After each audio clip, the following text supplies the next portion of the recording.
You just very briefly and then yourself. Okay. Welcome everyone to our weekly food science and nutrition seminar. Today we have a speaker co-sponsored by the Healthy Food, Healthy Lives Institute and the Department of Food Science and Nutrition.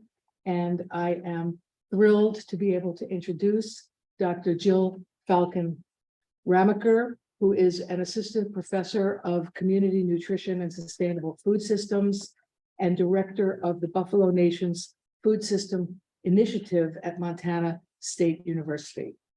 I invite you here to speak on the ancestral grounds of the Dakota people, as you know, and the title of Dr. Ramaker's talk is Buffalo Nations, Education and Research for Indigenous Food Sovereignty. Thanks so much, and the floor is yours. Thank you so much. What? This is not advancing. Okay. Andrew, it's not advancing. It wasn't long ago, so Let's see if we can just fix it real quick. Yeah, I can do this right now. So we'll do that. And now, thank you. There you go. Now you're good to go. Okay. Abojon in Diname Manganadok, Bishkanamish to them and Daga, Makwandotum, Nikanakwaji and Dunjaba, Nishnaabe Kwe Medewan Kwe and Dao. And I just want to greet you all today. I just say, breathing a little life into our Anishinaabe Moan language. I just want to say hello, all my relatives. I introduced myself and told you my name. The name the spirits know me by is Flaming Horsewoman, and I'm a member of the Bear Clan. I'm Turtle Mountain Anishinaabe from our Turtle Mountain homeland now, currently under colonization, is in North Dakota. And I am an Anishinaabe woman and a Medewan woman. That means I follow the path of the heart, which is our spiritual path. So I just want to acknowledge with respect all those who came before me, who left these beautiful footprints so that I might know the pathway to Mino Bimaji Jiwin, which means the path of good life. And so I acknowledge those ones, and I'm so grateful to be here in Anishinaabe-Waukee, in this part of the Anishinaabe homeland and the homeland of the Dakota. Both are my relatives, and many others who have lived in this place, and the ancestral peoples who are here in this community now. So I appreciate all that my ancestors did to resist colonization so that I might be able to be here and be able to speak and share and be on this learning journey. Those ones who practiced our ceremonies and saved our foodways and passed those down for generations so that we might know how to walk in this way. And I'm really so grateful to be here. And I think about Nibi, that beautiful water. To come here to this homeland is to come to a place with all this beautiful water, the lakes, the streams, the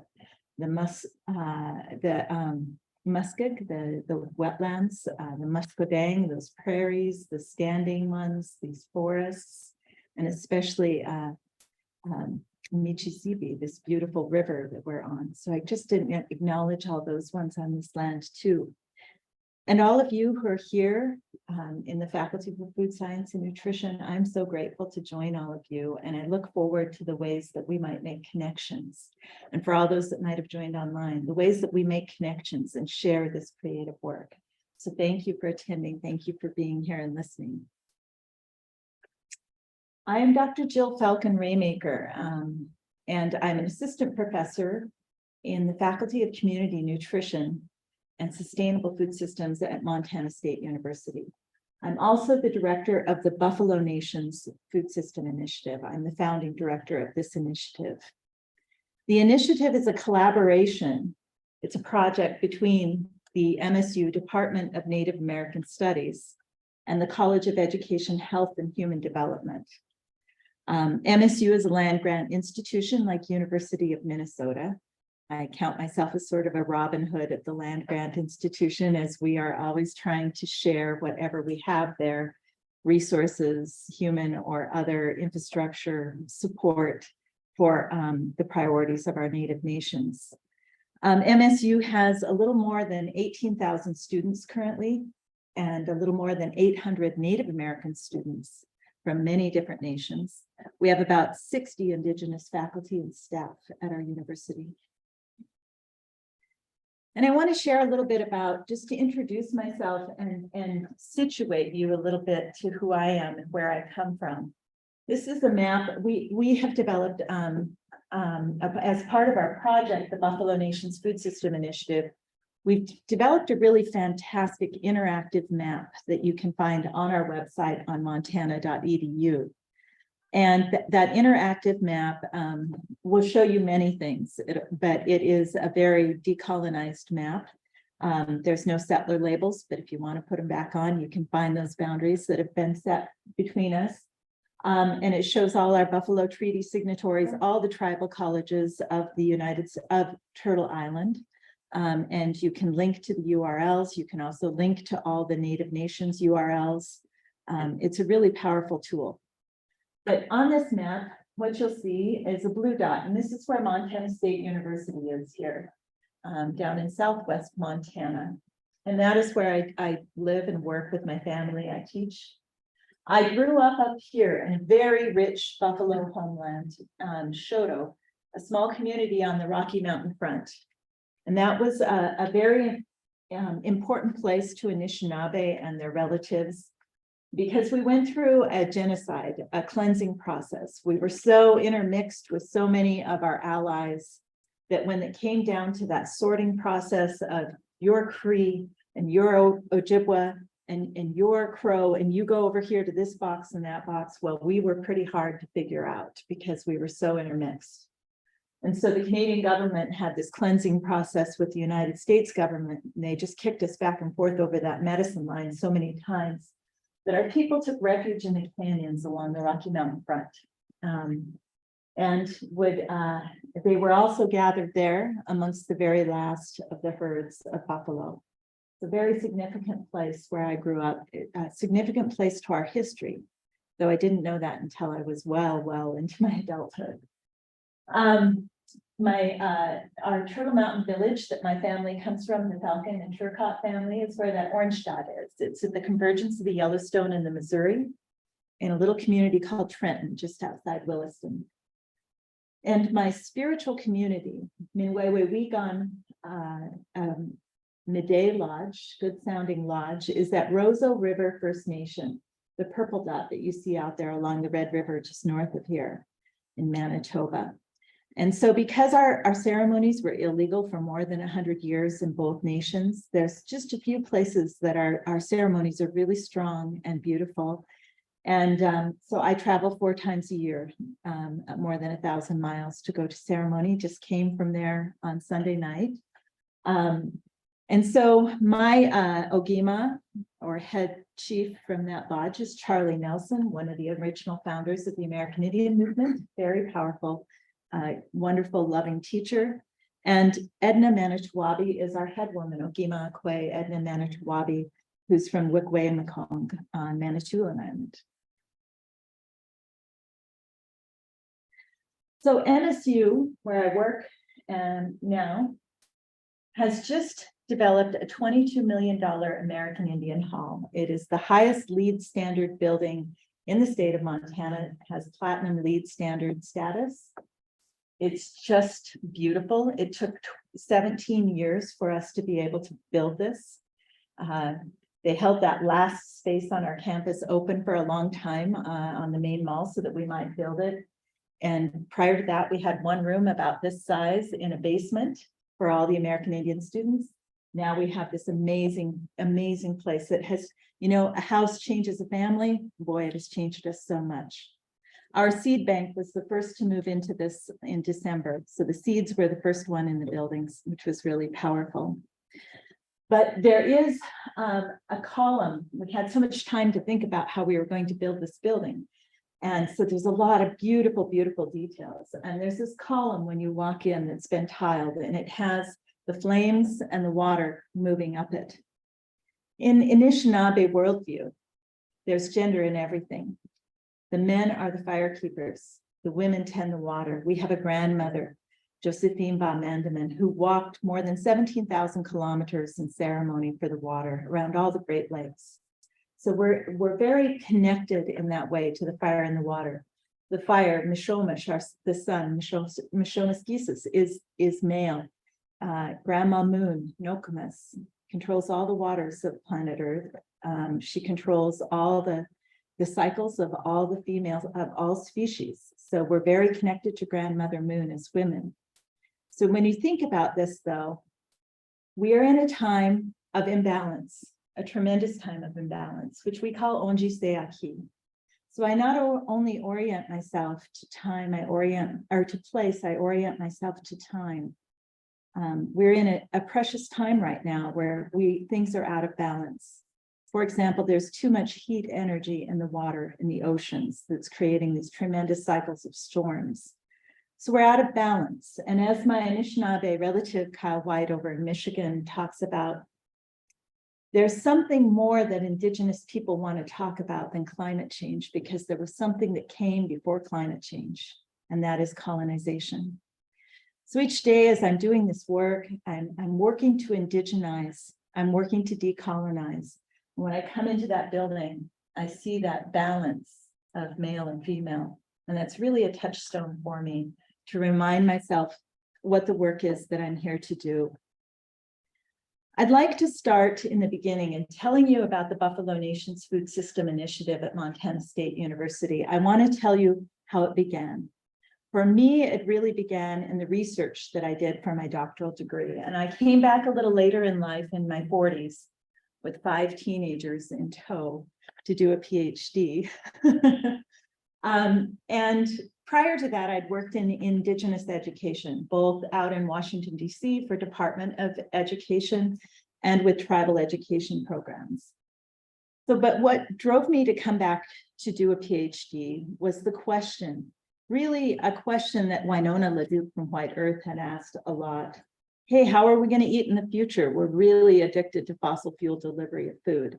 And there is no place like that that is worse than maybe Montana. Well, maybe those northern communities, but we are very much at the end of the supply line. And we really saw the frailness of that system when COVID hit, of course. So my research is a history. It's a doctoral, my doctoral dissertation, Vishay Grandfather Buffalo, Anishinaabe Sovereignty, the Seasonal Round, and Resistance to the Colonization of the Web of Life, was 1780-1890. So my clever little elevator speech was basically how we went from ricin to bison to rations and resistance, right? So how we went from a food system which was here in this area and up into the north, where our food system was connected to Minoman. Minoman, or wild rice, was at the very center of that food system. And how, as the settler colonial system made its march, we began to move west, being pulled west by the strength of the buffalo who was there to protect us. And so then we became, a part of a seasonal round where buffalo was the very center, a Buffalo Nation, Ojibwe Buffalo Nations, along with so many of our other relatives who were out on the plains, who we became very allied with. And so this is the story. What I wrote is the story of how Anishinaabe end up spread out all the way to the Rocky Mountains in the states of now from Manitoba and Saskatchewan to Alberta and North Dakota and Montana. We are spread out all the way across the plains. And we were spread out in a kinship web with plains people that included the Métis, the Cree, the Assiniboine, and we became very closely allied with them. We became strength for each other. So throughout this transition, we held on to our way of life, our foods, our ceremonies, and we resisted the forces of colonization. And so this is what my doctoral research was about. So I was working in the same geographic area. So if you think about, in the 1700s, we had a great deal of fur trading coming into this region. There was a western march of settler colonization that came across. And what happened first was all the small mammals were trapped out, disturbing the web of life. So the beavers, the otters, the minks, they were trapped out. And then pretty soon it was the buffalo and the buffalo began to disappear in this region. And so by the 1830s, people were really moving out to the plains. And initially our seasonal round just stretched out, and we'd still come home and we'd still be here for when the hungry time brought us into that gift of the maple syrup. And we'd come home and we'd wild rice between buffalo harvests, we'd do some ricing. But pretty soon the buffalo were further and further west, and we weren't able to come all the way back. So we began this greater transition, and we moved further out onto the plains. And we spread out all the way out here. So we began following those buffalo, and as that circle spread out, pretty soon things started to change. We became more integrated with ceremonies, with a lot of our kinship network that was further out on the plains. And we learned to speak each other's languages, and Cree became one of the really dominant languages of the plains at that time. So the Plains Indigenous Society was a multi-ethnic and culturally diverse society. This was the food system that we were participating in. So this is what our calendar looked like, a seasonal round. This is what a seasonal round looks like. And so you can imagine, you can see so many of the names on the outside, these Anishinaabe names, connect us back to the foods. And these are a lot of the foods. This is an incomplete diagram for sure, but it's a start, and we're working on research that's going to really flesh that out. But buffalo were at the very center, and you can see on the map that there's the places that we lived at during different times of the year as we made our way. And this is the way, this food system is how we sustained ourselves for more than 13,000 years. This is the longest sustained food system in North America, the buffalo food system. And so the buffalo culture seasonal round was a highly sophisticated methodical annual series of movements on the land to tend the land, wild plots, to cultivate food, to hunt, to fish, to harvest and trade. So often we talk about hunter-gatherer societies, and I think that really does a lot to reduce the sophistication. That word tends to really oversimplify. This was the seasonal round involved a really specific division of labor. It involved traditional ecological knowledge handed down for millennia that helped you know how to live right up here and take care of yourself and your relatives. It involved a lot of planning way into the future. And so there were ways that it was very sophisticated, and it was definitely not a hand-to-mouth existence. And one of the proofs of that is if you go through the journals of the newcomers, they were getting together with families in this area and buying bushels of wild rice, surplus amounts of wild rice, enough to really sustain huge groups of military men and fur traders.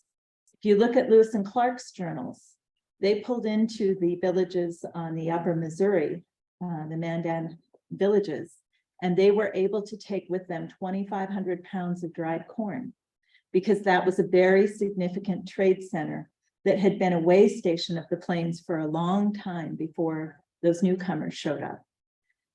I always call that trade center the Walmart of the plains, because Lewis and Clark were able to get what they needed and just take it with them for the season. The seasonal round too, though, beyond being a way of providing sustenance, it was also movement over a sacred landscape. And so our ancestors taught us how to do that, but how also to do it in a reciprocal way where we made offerings. And there are many inscriptions across the land that show us those sites where we were invited to make those offerings. So my conclusion for my doctoral research was this: that grandfather buffalo was our sovereignty, the center of our economy, the kinship network of exchange. And I really differentiate that network of exchange from the one that came with the newcomers, the settler colonial food economy. Our food system, the seasonal round, was sustainable for millennia, because it was critically embedded in our way of life. Worldview matters. And by their words, deeds, and movement, Anishinaabe resisted colonization to the web of life. So I want to show you what I see as some of the differences between the two economies that became really critical in the process of colonization. The settler colonial market economy, or the one that we know still today, highly extractive, is on the take. And as I looked through the process of colonization and what was happening, it was always hungry for new natural resources, new frontiers of extraction. It's still the case today. Otherwise, Winona would not be fighting a pipeline up, to try and save the wild rice. It's something that's always on the take, whether it's after furs. So first it was those small mammals, then it was buffalo robes. Those buffalo robes made really good conveyor belts in the process of industrialization in the East. And so they were really strong once you dried them. So that provided this huge demand for buffalo robes, both in the East and in Europe. Always on the take, looking for land, looking for coal, looking for anything that water now and oil. Equity in the settler colonial market system belongs to the winner in a competitive system. So the bottom line is profit earnings, and it is an economy that's disengaged with local incomes. It's global, extractive, always hungry for new resource frontiers. In contrast, I saw the Anishinaabe kinship network of exchanges, one that was reciprocal, in which wealth was measured by how much you give away. It was relational, or is relational, in which equity is in relationship or a covenant with relatives. And the bottom line was the balance in the web of life, our natural law. It was also intimately connected to place or local. So some other factors in the newcomer worldview that greatly influenced colonization was science or enlightenment thinking being a part of the way that things are done. So that idea of things being pure, classification of animals and plants and sorting things, this provides this separation of things. Whereas we see all things. When I came in, I greeted you saying, Nindinawe, Maganadok, all my relatives. We see all things as connected.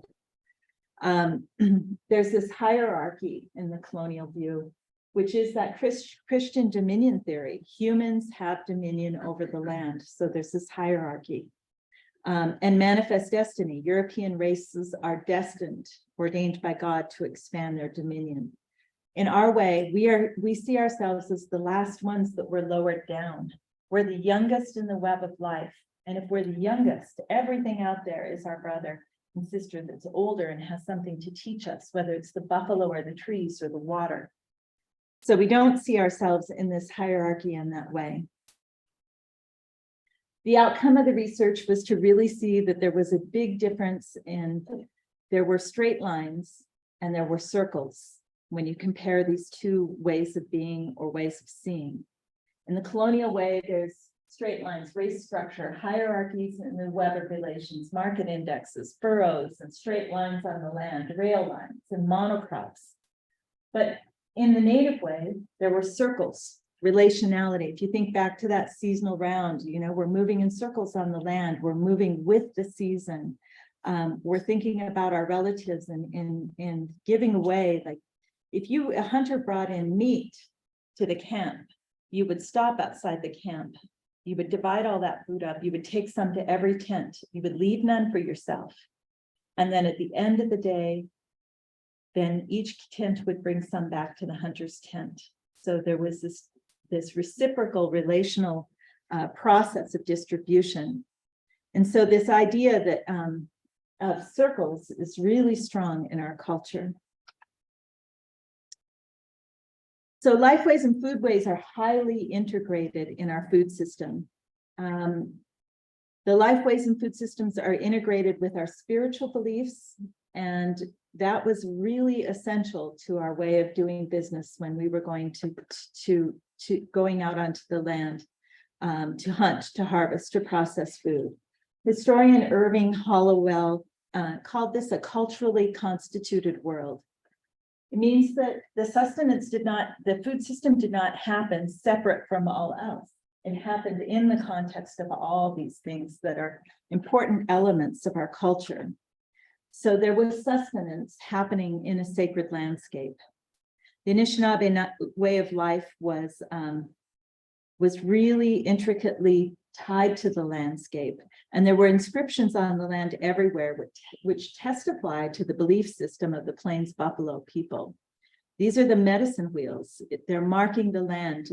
We have medicine wheels throughout the Buffalo Nation's landscape. These medicine wheels are places that we went to that our ancestors had inscripted the land. And we've learned about the medicine wheel. If you stand in the middle of that medicine wheel, you stand in the balance, because there's 4 quadrants: the physical, the mental, the intellectual, and the emotional. And if you're healthy, you're standing in the middle of that. The medicine wheels were left by our ancestors, but they weren't just left by our human ancestors. One late night, while I was working on my dissertation and reading through all these journals of newcomers, I was reading from Henry Yule Hind, who in 1851 was writing about the great herd of buffalo and how it moved across the land. And they would, in the winter, they'd be up north in the parklands around Edmonton, or between the rivers up here, the South and the North Saskatchewan. And then the great herd would move out into the Capel Valley near Regina in the spring. And as it came into summer, they would begin to move down here to the confluence of the Yellowstone and the Missouri. And then they would follow this pathway. And they'd hit here, and in the fall, they'd begin to move up the mountains here again, where those Chinook winds would keep the land open so that they could eat along those mountains. And they'd end up back up there in the winter. And I went, oh my goodness, they're inscribing a medicine wheel on the land. And they would leave these great ruts, that would go all the way down to the Mouse River. You could see where they were with their path. And so they were in the spring, they were where we are in the medicine wheel. And in the summer, they're in the south. And in the fall, they're in the west. And that is how we think in the medicine wheel. So that's the research that I did. And what it led to was the Buffalo Nation's Food System Initiative, where we're doing research and education toward Indigenous food sovereignty. These are some pictures of my students. These students are cleaning buffalo intestines up at Blackfeet in June. They were then offered a big healthy amount of raw kidney with the same hands they just cleaned the intestines with. And they were tough, they ate it. These are some of our other students who last year we were gifted a bunch of seed for really old corn seed, had to be all grown out at once. So we had to basically camp out in that garden and hand pollinate. But we grew out 10 colors of Mandan corn. So that's the beautiful corn rainbow that they made. So the Buffalo Nation's Food System Initiative is defined in a way that we are looking at the Buffalo Nations of the Northern Plains and Rockies. And we're working for intertribal food sovereignty through education and research. This is a map, one rendition of that map that you'll find online. And it shows our advisory council members. Our advisory council members are not only exceptional food systems leaders, they're also ones who really stand in the center of that medicine wheel. And they're knowledge holders from their nations. A couple of years ago at Montana State, we realized we have Indigenous foods in this discipline and that discipline and spread out all over. Isn't it time to pull that energy together and really connect well with tribal communities and align with tribal priorities? And so we met with all the deans. This is during the pandemic. We met with a lot of people from across campus, and everyone was really supportive and enthusiastic.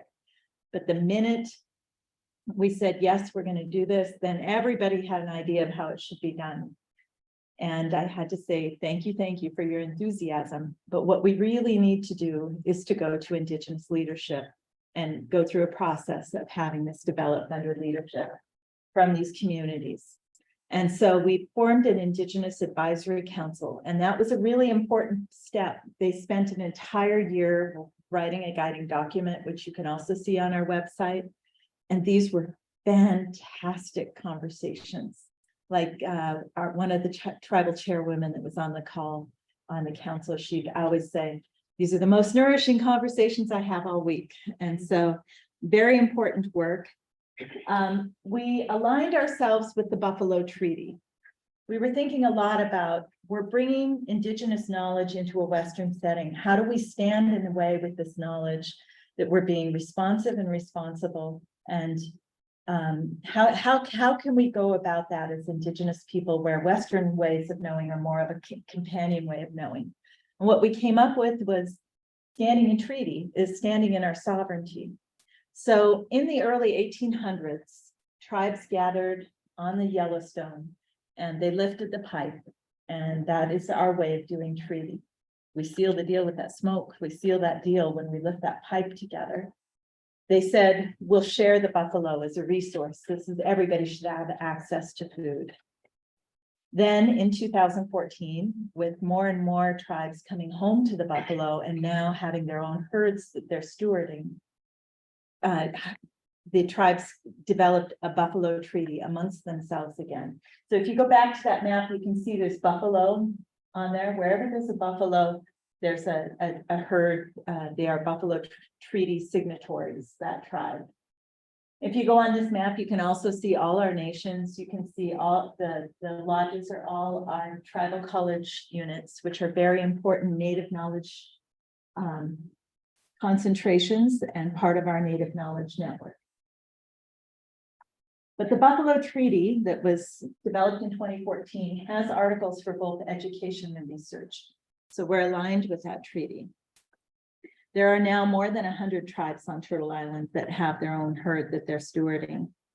And so we are doing, in our program, we're doing research that are aligned with tribal priorities. And some of those research pieces are research on the seasonal round, Indigenous foods cultivation, harvesting, and processing, access to healthy foods in Native communities, research on policy initiatives such as the Farm Bill, tribal food codes, land tenure, water policy, grazing impacts, soil conservation, and we're also doing quite a bit of interpersonal work on well-being and cultural identity, the health of the land and the health of the people, how that's tied together, intimately tied together, inescapably. And this research is really a two-eyed seeing kind of research, with Indigenous knowledge in the driver's seat and Western knowledge being a companion way of knowing. And the topics of our research are not only important, but I think the way that we do research is really important. We want research to be Indigenous-led. We want the budgets to be equitable. So especially if we're partnering with tribes or with community organizations, we would like those ones to be in the driver's seat. So MSU as a state institution does not want to be top heavy. We do not want to be in the driver's seat. We want to be the one that's on the subboard. And so that this becomes truly Indigenous-led research, and that we always have lots of Indigenous students written into the grant, whatever that funding might be, that we have Indigenous students have an opportunity to work under that grant and then grow in their capacity to serve their nations. Oops. We're also developing education in lots of ways, indigenizing education. We have a brand new a PhD in Indigenous and Rural Health. We have 11 students who have come in the very first cohort. I started my appointment in August, and I'm directing 3 doctoral students already, 2 master's students. We also have an MS in sustainable food systems. Excuse me.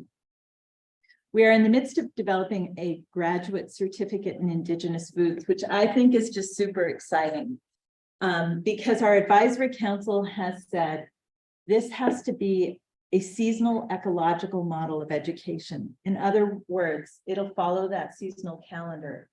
So we'll have 4 courses that will start with spring, then summer, fall, winter. We're totally breaking up with MSU on some of their structures of semesters and stuff, but That's part of the process of indigenization. And we want those courses to be taught by tribal college instructors so that we're looking to where there's concentrations of indigenous knowledge and that we're working collectively to build that network of tribal colleges in co-instruction. And so our students, it's online, our students will be able to stay in their communities. But it's also facilitated with a lot of land-based education so that the assignments require them to come into cultural knowledge recovery of their own relationship with the land and the foods and the knowledge holders of their communities.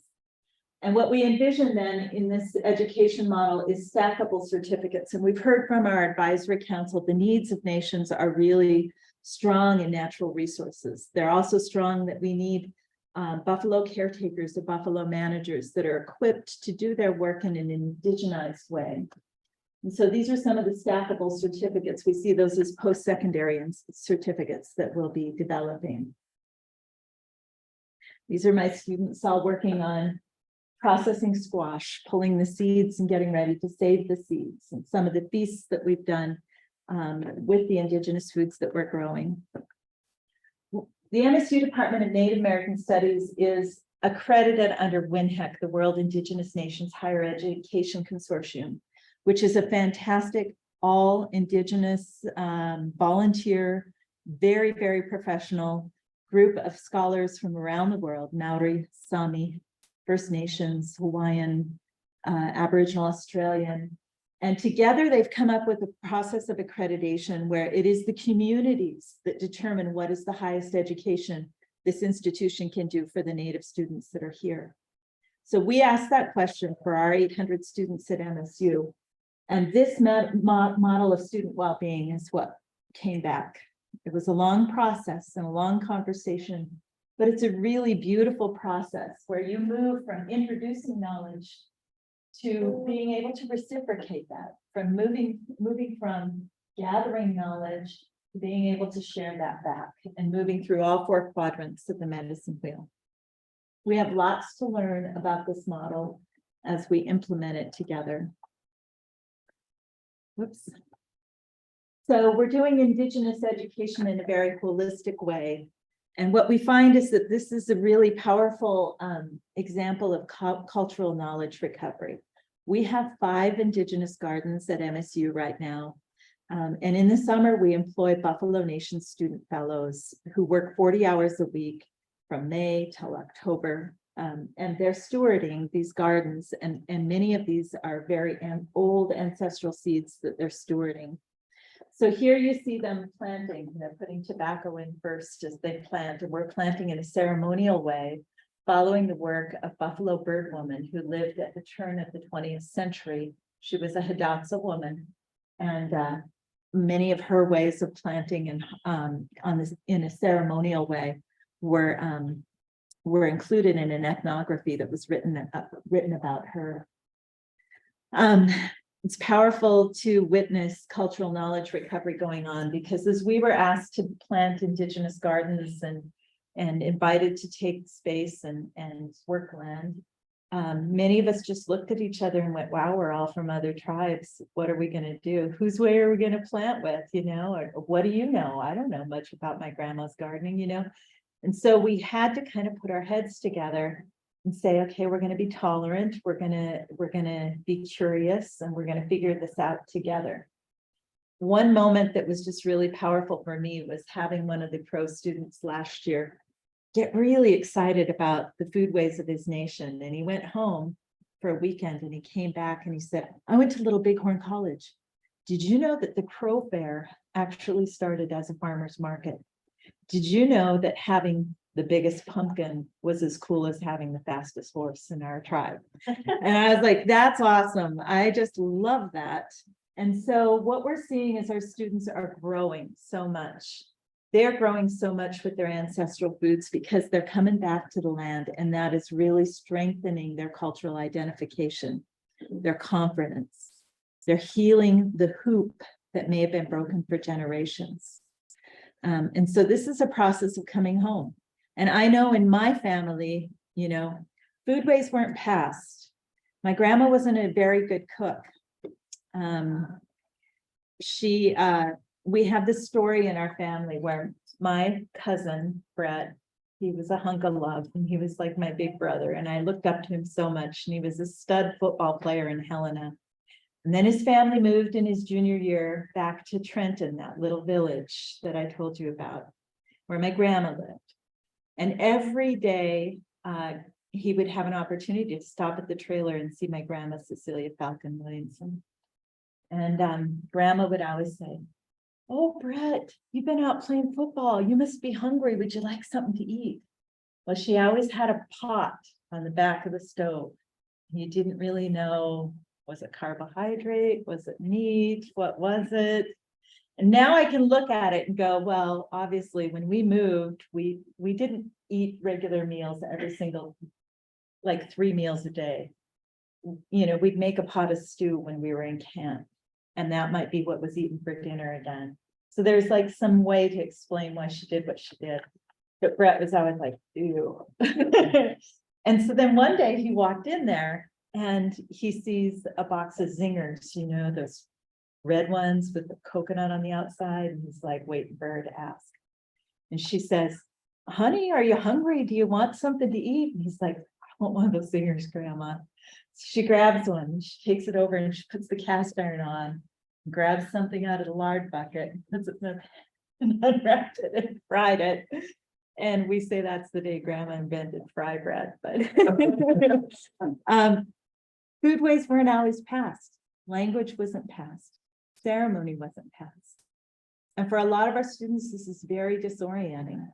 So coming to the work of food sovereignty, of working for healthy nations, of finding out what's going to make a difference so that their relatives aren't sick, so that they aren't sick, that whole process is holistic. You know, we have to find the confidence to come back to things. So they're growing by tending the land. And our elders, especially one of mine, Jim O'Cheese from O'Cheese First Nation up in Alberta, always says, we are the land. So when we can see ourselves in the land, we can feel at home, we can feel it connected, feel connected. That is re-indigenizing. We've been so lucky because we've had ancestral seeds returned, given to us. They're not all our seeds, but they're ancestral seeds of the region that we're now stewarding. And MSU has a really long history as a land grant institution with some of these particular seeds, because M.L. Wilson was a researcher from MSU who in the early 20th century had collected up a lot of indigenous corn. And there was 60,000 acres of Indian corn under cultivation for the MSU system in the early 20th century in order to see if this was going to be a viable dryland crop for the colonial economy, right? So there was a lot of research done. MSU has a very old relationship with these seeds. But now we have a seed bank that's an indigenous seed bank. And there was a gentleman by the name of John Austin, who is a retired house painter, who's sitting here. And for 40 years, he was gathering up indigenous seed from all different sources, a little bit here and a little bit there. And he was cultivating it to keep it viable, because as you know, with seeds, you either freeze them or you cultivate them or they go kaput. So he was cultivating them and getting them adapted to the Gallatin Valley in Montana. And so he had quite a bit of this seed. And so we came into relationship with him. We did ceremony and he gifted that to us. And now that seed is in the stewardship, the responsibility is on the MSU's native students. So here they are coming to know some of that corn for the first time. They're holding this red gummy, this beautiful red one from Mandan. So the Mandan, Hidatsa, and Rickaraway, that trade center up north there, and these are some of the trade centers. And that's a place where we got a lot of our carbohydrates in our diet. We had a very meat heavy food system. And so we wanted to give seeds to indigenous gardeners. We wanted to start a project in that direction, and we did. But it's really hard to get bulk indigenous seed, and especially your own heritage ancestral seed that's specific to you and your culture and your your region. So we decided to take that seed, that little bit of seed that we had, and we developed a ancestral seed garden on our horticulture farm. And so we're propagating seed and raising that for the seed bank. And we have people who like Lisa Lonefite, she's a PhD student from Mandan Hidatsa Rikara. She's the granddaughter of Buffalo Bird Woman, Hidatsa woman whose methods we've been using. She came, she taught our students, she's helping us to steward that seed in a good way. So what we did was during the pandemic, we've been working in collaboration with a nonprofit called MIFSI, or the Montana Indigenous Food Sovereignty Initiative. And we really wanted to be responsive to some of the food sovereignty needs in our nations. And during the pandemic, everyone went back to gardening, right? And they cut 50 gardens in up at Rocky Boy, and then there were no seeds or seedlings available. So we did an ad hoc seed drive that first year. And then we thought, geez, we got to get more intentional about this. So in the winter, we came up with this idea of sending seed bundles in the old way. So food sovereignty was in the seed bundle that our grandmas held, right? They would carry a seed bundle. It was like a ceremonial bundle. It was very, very precious. And so there was a place in the wigwam, a shelf that she might put it on, and she would carry it close when people were moving. And so we developed seed bundles, and we had some ladies up at Fort Peck sew these beautiful ribbon bags. And with the ribbon bags, we put like 18 varieties of vegetable seeds in it. And we came up with some educational materials, and we sent out some seed potatoes to all the reservations and bags for people to go pick them up. And we put up a Google Doc form, and 200 family and community gardeners asked for bundles, and we sent out bundles. But we did it with a lot of love. We did it with reciprocity and with the idea that, you know, this was passed with responsibility in the way that we do. And so that's our partnership between Buffalo Nations and MIFSI. And that's resulted in a couple years now of 200 bundles going out to all our communities in Montana. They're in every community. This is a picture of one of the gardens. We have a Facebook community for steward to steward exchange, where people can teach each other about how to garden and what they're finding is working. These are some of our students who have worked in the Buffalo Nations Food System Initiative. They had not even gardened before. These are the ones from this year. None of them knew gardening prior to this. Just amazing by the end of the summer to hear them going, oh, I got to get up and check the babies. And they're like so identified with the plants. And one of our students grew so much in her identity that I love this part. She wanted to go home to Northern Paiute at the end of the summer and maybe get a job in food sovereignty. And she had never lived on her reservation before in Northern California. She moved back 2 weeks ago. Last week got nominated for tribal council. This week got the position, and she's the youngest tribal council woman, 23-year-old Cora Phoenix Price at Northern Paiute. So pretty powerful to watch these students grow. And I want to share one digital story here that comes from one of our Buffalo Nations fellows. My call-out has these great big cottonwoods in her backyard. Can you turn it up? I remember the shade they would provide and how they looked like giants. I would touch my hands to their wood and the wood of the teepee poles that rested against them. In the summertime, during our feasts, my cousins and I would run together, shaded by those great giants, waiting to eat. When it was time, the elders would bless the food and our family. Whoops. Sorry. And we'd respond with a ho. Those feasts must have been my first definition of love and belonging. At that age, food disparity hadn't yet occurred to me, because despite this lack of access to consistent, healthy food, we'd still feed each other as a love language to our friends and family. As I've come into my adulthood, I've watched the way food scarcity has impacted the development of me and my siblings, and the health of my aunties and grandmas. These health disparities, to me, are the result of a forced removal of our native food systems that are foundational to our cultural identity and stewardship for the land. As I am on the path of my own knowledge recovery, I think of these health disparities as well as the definitions of love and belonging, and how all three are center poles within our community. Today, as I tend the plants in a garden full of seeds, This is not coming up on the frame. Can I Oh, move? you can drag it over. How do you do that? I'm so sorry. We're gonna play it one more time so you can see it. And can you help me turn it on? It's short. We'll play it again, Sam. It's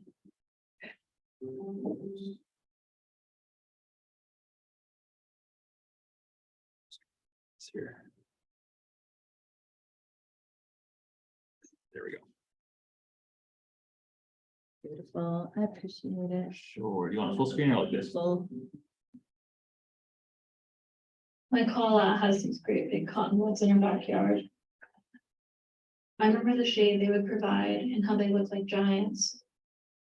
I would touch my hands to their wood and the wood of the teepee poles that rested against them. In the summertime, during our feasts, my cousins and I would run together, shaded by those great giants, waiting to eat. When it was time, the elders would bless the food and our family, and we'd respond with a hope. Those feasts must have been my first definition of love and belonging.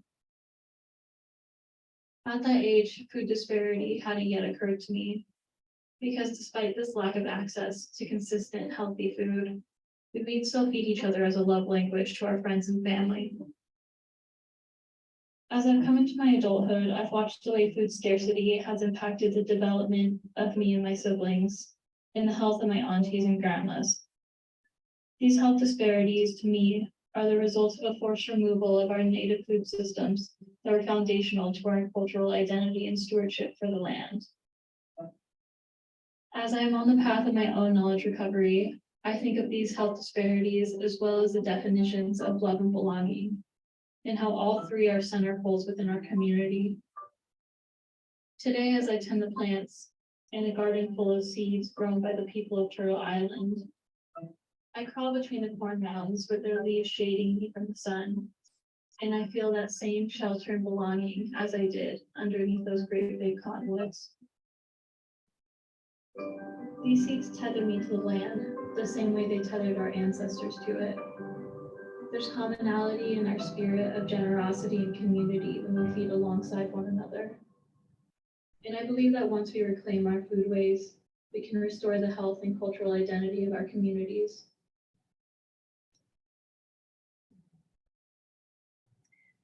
Let me see if I can stop it without yourself. We're gonna cut that. Okay. What do I have to do? You hit escape right now, it'll probably bring it down. And then just a matter No, of. it's not.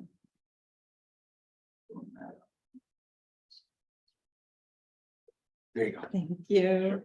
Okay, so that is our student, Sophia Moreno. She's Laguna Pueblo, Ojibwe Cree and Crow. And at the end of our summer, when our students were getting close to the harvest time, we also had them work on their digital stories. And we brought in Sophia's grandmother is this very well-known Indigenous educator, Barbara Aragon.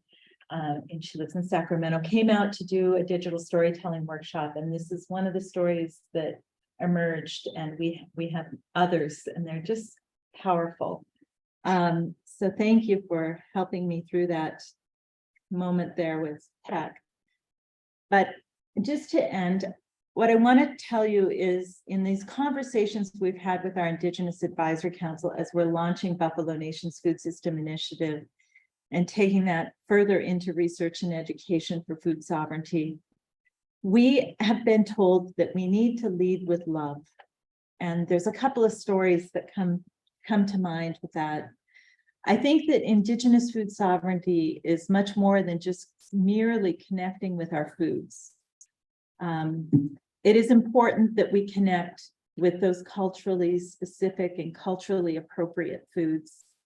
But maple syrup, fiddleheads, bison meat is popping up everywhere. And I think that what we're really at risk of is we can eat those foods, but we haven't necessarily come home to them or come into right relationship. And I think it's really easy for us to be in this foodie culture, fetishizing our indigenous foods, becoming indigenous foodies, commodifying them, living in an extractive way. Whereas coming into right relationship is more coming home to your culture, being able, knowing where those foods come from, living in reciprocity with those foods. So that's one thought about relationship with foods and how we do that in a loving way. One of our advisory council members also talked about a moment she had. She's a beaver bundle holder from Blackfeet. And so a neighboring tribe was having a day where their buffalo were being released. They were receiving the gift of a herd. And as a beaver bundle holder, she said, oh, we need to go over there. So her and some of the other beaver bundle holders went over there to that other tribe to be with them. And that tribe was like, what are you Blackfeet doing over here? And so she's like, we're just here to lift the pipe with you, to celebrate this day and recognize those relatives that are coming home here with you, to recognize you and their relationship. And it took some time, but there have been so many stories told of us as contested and savage tribes that are warring with each other. And there's been lots of ways in which we've been put in competition with each other. And so there's jealousy and there's animosity and there's just skepticism of one another. It's really hard to take back the food system one small nation at a time when you're dealing with industrialized food systems and the money, the wealth, and the policies and everything that support the existence of a food system that keeps you out on the margins and at the end of a supply chain. So it's very important for us to find ways to heal those relationships with one another. No, we're not doing that. What are you doing over here? Stuff. But rather we can see each other as allies in the way that we were allies in the past. So that's why we're working together in a networked way for proactive, collaborative, intertribal food sovereignty. It's about healing our relationships as people and people with the land. That is a picture of one of our very cool Mandan sunflowers with the heart-shaped cutout and a bee landing on it right at the moment we took that. And this is our 23-year-old Northern Paiute councilwoman. So powerful stuff. I'm just really grateful for you to hear all these stories. So I say Gachini Gwetch, and I'll tell you one last thing. We have a traditional story of Geshe Bashiki, and it talks about the way in which he led our first person Nana Bajo across the plains. And when he got all the way to the west, he said, I'll stay here with my legs rooted in the ground for the people, but you got to go over the mountains and find your father, he said to Nana Bajo. So that buffalo rooted his legs in the ground like trees and said, I'll stand here and I'll be that one that'll stand for the people. And then our elders tell us what happened after that. Pretty soon the black ropes came and that buffalo lost one leg. And so pretty soon he was just standing there with 3 legs, but he's going to stand firm still for the people. And then pretty soon the soldiers of the light-skinned race came, and Bashiki, he lost a 2nd leg. So now he was just standing there with 2 legs rooted in the ground. He said, I'm going to stand for the people. But then pretty soon we forgot our ceremonies and our songs and our language, and we didn't listen to our elders anymore. We kind of didn't know who we were. And Bashiki lost a 3rd leg.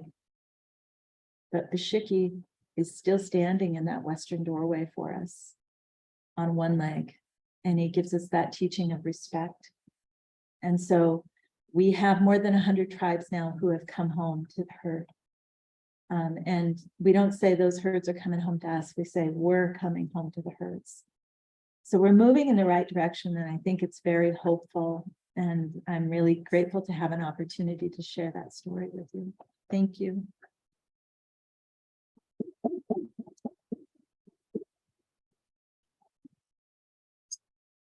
Well, thank you so much, Dr. Ramaker, and I apologize for mispronouncing your name.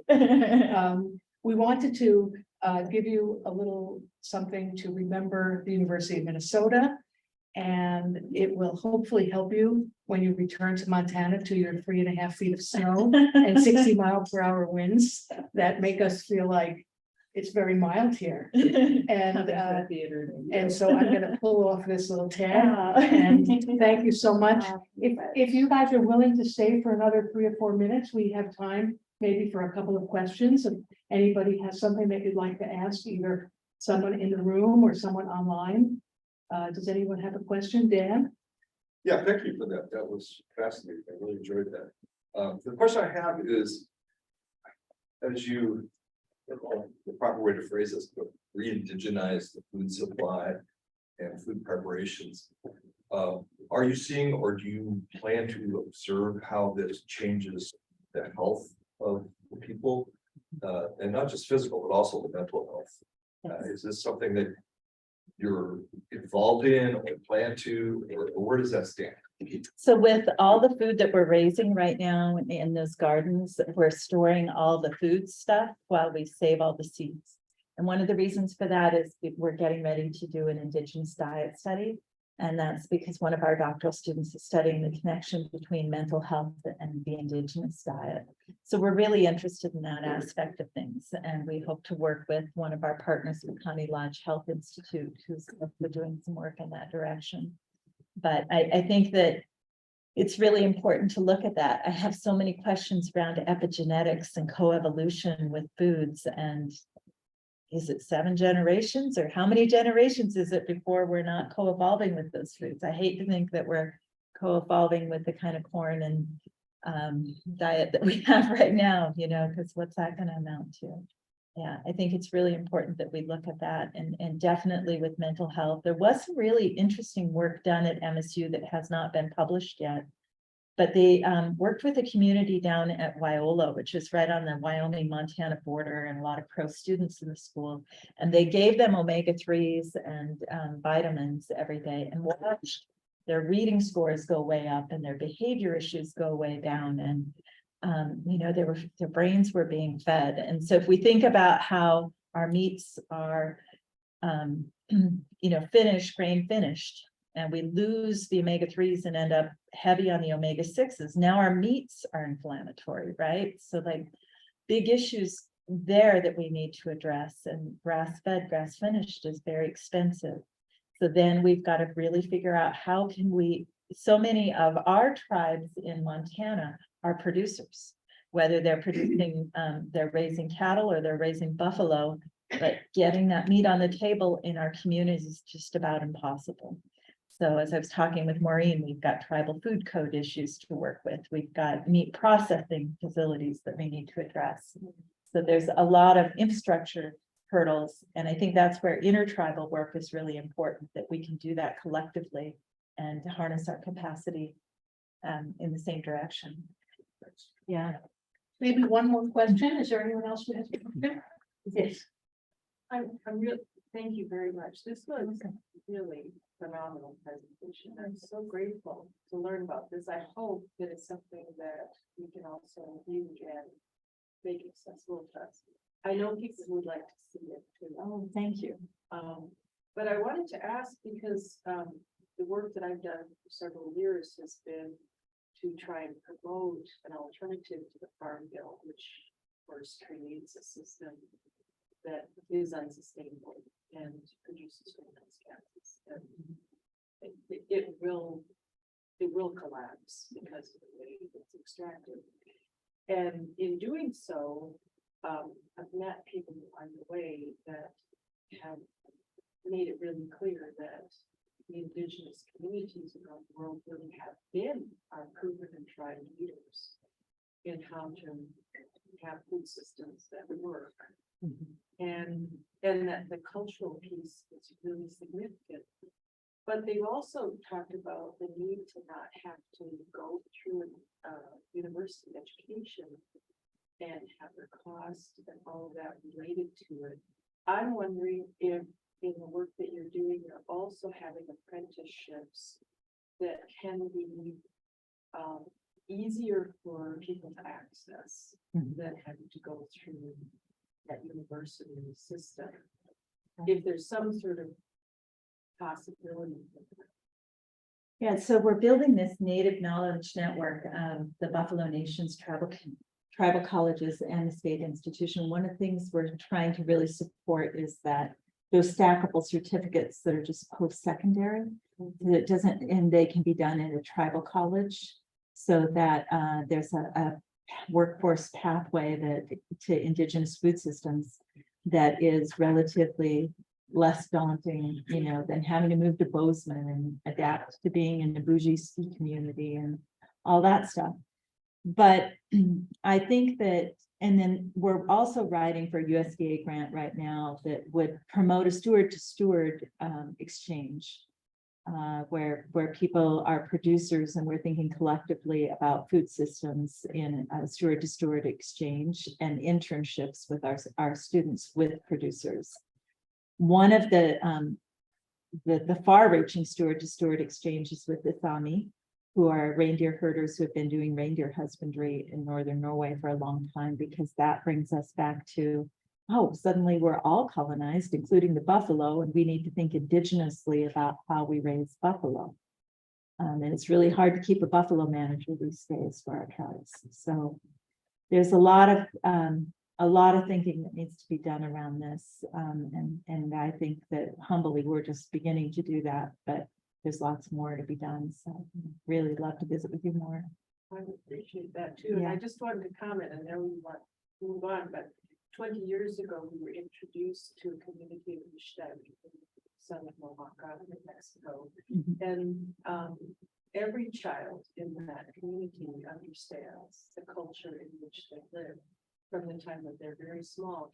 And it's all connected to the food system, which they maintain from their ancestors dating back thousands of years. So they're eating the foods that their ancestors cultivated.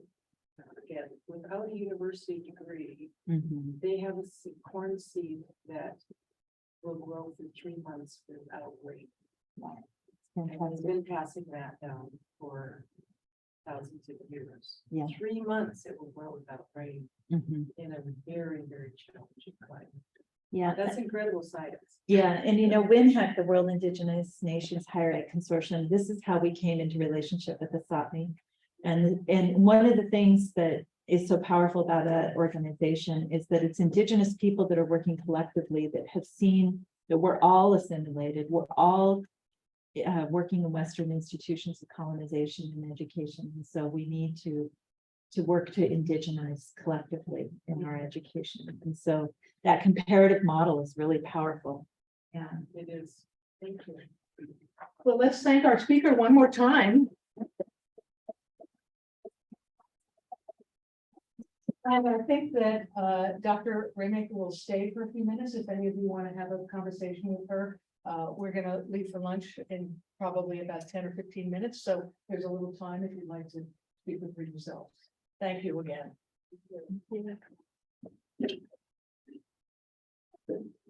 So if you want to talk here.